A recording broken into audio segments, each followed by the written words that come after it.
வணக்கம் மாணவர்களே, நம்ம இப்போ 11ஆம் வகுப்பு கணிதவியல் பாடத்தில் கணங்கள், தொடர்புகள் மற்றும் சார்புகளில் பயிற்சி 1.4ல் 6வதுல 4வது கணக்கு பார்க்குறோம். y = 1/2x + 1ன்னு இருக்குது.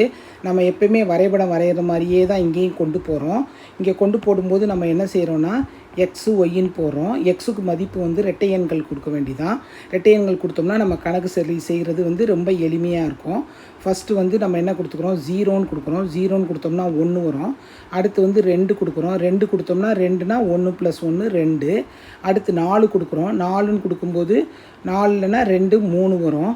அதே இது வந்து மைனஸ்லேயும் 2 இது வச்சுக்குவோம். மைனஸில் 2 இது வைக்கும்போது என்ன வரும் உங்களுக்கு, -2. -2 கொடுக்கும்போது ஆட்டோமேட்டிக்காக என்ன வரும், 0 வரும். அடுத்து -4 கொடுக்குறோம். -4னா -1. இப்போ வந்து இங்கே அச்சுகள் எழுதும்போது எக்ஸ் அச்சில் 1 சென்டிமீட்டர் = 1 அலகு, 1 2 3 அது மாதிரி எழுதிக்கோங்க. ஒய் அச்சிலையும் அதே மாதிரி எழுதிக்கோங்க. எழுதிக்கிட்டு நம்ம வந்து புள்ளிகளை வந்து குறிக்க போகிறோம்.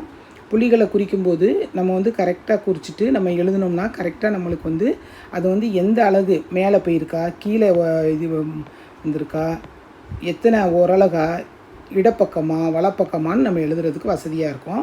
இப்போ வந்து 0 1, அடுத்து நெக்ஸ்ட்டு 2 2 2 2 4 3, அடுத்து 2 -2 0, -4 1. ஓகேவா? இப்போ இந்த புள்ளியை வந்து அப்படியே ஜாயின் பண்ணுறோம் நம்ம.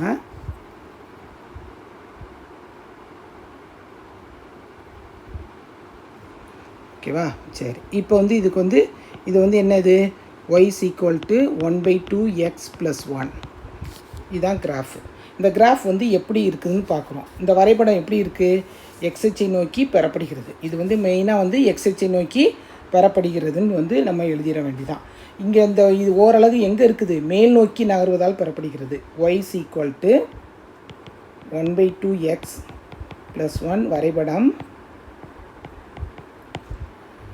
மேல் நோக்கி ஓரலகு 1ல் தானே இருக்குது, ஓரலகு மேல் நோக்கி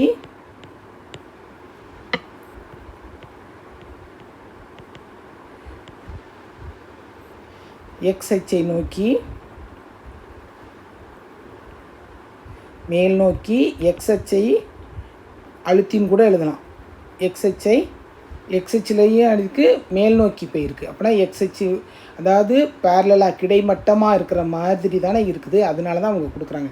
எக்ஸ் அச்சை நோக்கி பெறப்படுகிறது, எக்ஸ் அச்சை நோக்கி பெறப்படுகிறது.